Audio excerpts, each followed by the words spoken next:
Guys, আজকে রাত্রিবেলা কি খাবো ভাবতে ভাবতে ভাবলাম চলো আজকে চাউমিন বানানো যাক ঘরে। তো রাত্রিবেলা আজকে বাবাও ছিল, তো চাউমিন বানানোর জন্য অনেক কিছু ছিল না, তো আমি হঠাৎ করে জেপ্টো থেকে হট করে অর্ডার করে নিলাম।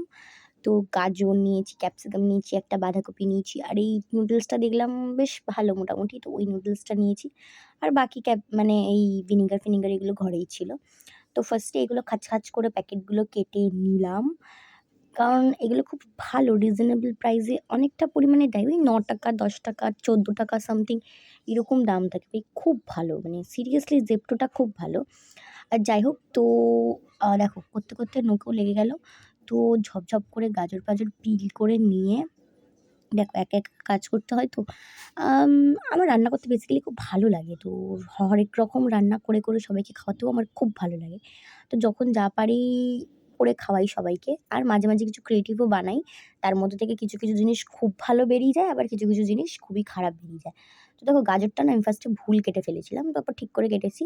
তো সব কাটতে কাটতে জল গরম করে নুন তেল দিয়ে তার মধ্যে এই নুডলসগুলো দিয়ে সেদ্ধ করার জন্য রেখে দিলাম। তো তারপর এই একটা গ্রেভি বানাবো। তো শুধু শুধু তো চাউমিন খাওয়া যায় না, তো একটা গ্রেভির জন্য ক্যাপসিকাম পেঁয়াজটা কেটে ওই জাস্ট চিলি চিকেনের মতনই একটা প্রিপারেশন হবে। জাস্ট ওর মধ্যে চিকেনটা থাকবে না। তো লঙ্কা ফঙ্কা দিয়ে ভালো করে কেটে কুটে নিয়েছি। তারপরে এখানে গাজর, ক্যাপসিকাম, তারপর ক্যাবেজ, পেঁয়াজ, লঙ্কা সব কেটে কুটে নিয়ে এই স্লারিটা বানাচ্ছি আমি হচ্ছে গ্রেভির জন্য। Chilli sauce, soya sauce, vinegar, tomato sauce সব কিছু ২ চামচি ২ চামচি করে দিয়ে পরিমাণ মতন জল দিয়ে ভালো করে নেড়েচেড়ে নিয়ে ওই যে গ্রেভি বানাবো যেটা ওর মধ্যে ঢেলে দিলাম। একটু জল দিয়েছিলাম। তো চাউমিনের মিক্সচারটার মধ্যে সব ভেজিটেবলসগুলো ভেজে নিয়ে ওর মধ্যে চিলি ফ্লেক্স আর একটুকুনি অরিগ্যানো দিয়ে দিয়েছিলাম শেজওয়ান সস।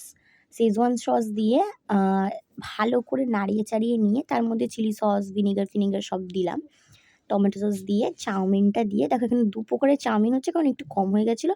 তাই নরমাল দোকানের যেই চাউমিন সেটা নিয়েছিলাম। তো নাড়িয়ে ঠাড়িয়ে হয়ে গেছে। দেখো অলমোস্ট ১২টা বেজে গেছে রান্না করতে করতে রাত্রির। মানে ভয়ঙ্করভাবে দেরি হয়ে গেছে। তো ঝটপট করে নিলাম। করে নিয়ে বাবা খেলো, মা খেলো, তারপর আমি খেলাম। শসা পেঁয়াজটা কেটেছিলাম, ওটা ভিডিও করা হয়নি, কারণ একা একা করি, বারবার বলছি হয় না। তো যাই হোক, খেয়ে দেয়ে নিলাম, ফ্রেশ হয়ে গেলাম গা ফা ধুয়ে। তো দেখো দারুণ রান্না হয়েছিল, দারুণ খেতে হয়েছিল। তাই নিজেকে নিজে একটা শাবাশি দিয়ে হয়ে গেল। আজকের মতন এত অবধি। ভালো লাগলে বাই।